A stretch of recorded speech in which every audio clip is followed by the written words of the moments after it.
ആരാടോ തന്റെ അടുത്ത് ഒരു ഡീസന്റ് പാർട്ടിയാ ഗവൺമെന്റ് ഓർഡർ. അപ്പൊ അതുകൊണ്ട് അതാണ് ഇപ്പൊ ചെയർപേഴ്സൺ. ശരി ശരി, അതൊരു കുഴപ്പമില്ല.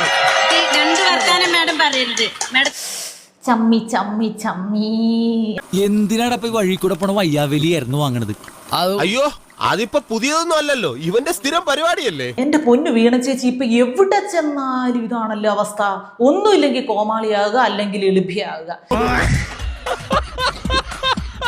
സമ്മതിച്ചു, വീണ ചേച്ചിക്ക് പറ്റിയ പണി വെളുപ്പീര് തന്നെയാണ്, പ്രത്യേകിച്ച് കപ്പിത്താന്. നിങ്ങൾക്ക് ശരി, സ്വന്തമായിട്ട് ഓട്ടക്കപ്പലും ഒന്നിനും കൊള്ളാത്ത കപ്പിത്താനും ഒക്കെ ഉണ്ട്, അതിന്റെ അഹങ്കാരവും ഉണ്ട്, അതിന്റെ പേര് നിങ്ങൾ വെളുപ്പിച്ചു.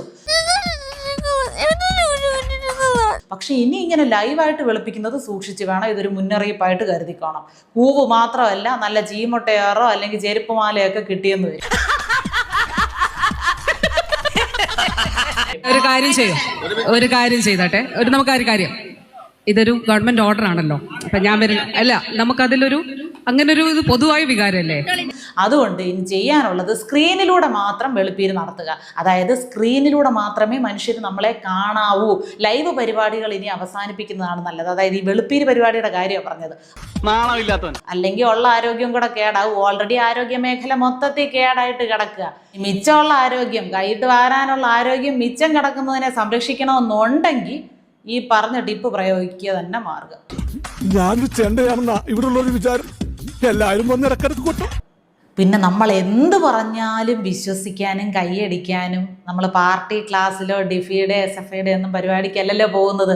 പൊതുജനങ്ങളോട് സംവദിക്കുമ്പോൾ പ്രത്യേകിച്ച് ആ നാട്ടിലുള്ള ജനപ്രതിനിധികൾക്ക് അവിടുത്തെ ആരോഗ്യ മേഖലയുടെ എന്തിൻ്റെ ആകട്ടെ അവസ്ഥ കൃത്യമായിട്ട് അറിയാമെന്നിരിക്കെ, പൊതുജനങ്ങൾ ആ അവസ്ഥ അനുഭവിച്ചു കൊണ്ടിരിക്കുന്നു എന്നിരിക്കെ നമ്മൾ അവിടെ ചെന്ന് നിന്ന് വാതോരാതെ പ്രസംഗിച്ച അവർ പ്രതികരിക്കും. അവിടുന്ന് കൈയടിയല്ല, കൈ കൊണ്ടുള്ളയും കാലുകൊണ്ടുള്ള അടിയൊക്കെയാണ് പ്രതീക്ഷിക്കേണ്ടത്. മനസ്സിലായില്ലേ? കാര്യമൊക്കെ ശരി തമ്പുരാട്ടി, ഇവൻ ഇവിടെ കിടന്ന് ഇച്ചിരി ആളാവുന്നുണ്ട്.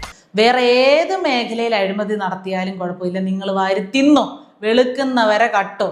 പക്ഷെ ഈ ആരോഗ്യ മേഖല വെറുതെ വിടണം. അവിടെ നിങ്ങൾ അഴിമതി ഇങ്ങോട്ട് ഇറങ്ങരുത്. പാവപ്പെട്ട മനുഷ്യരെ അവിടെ ചികിത്സയ്ക്കും മരുന്നിനുമായിട്ട് പോയി കിടക്കുന്നത്, അവരെ നിങ്ങൾ കൊലയ്ക്ക് കൊടുക്കൽ.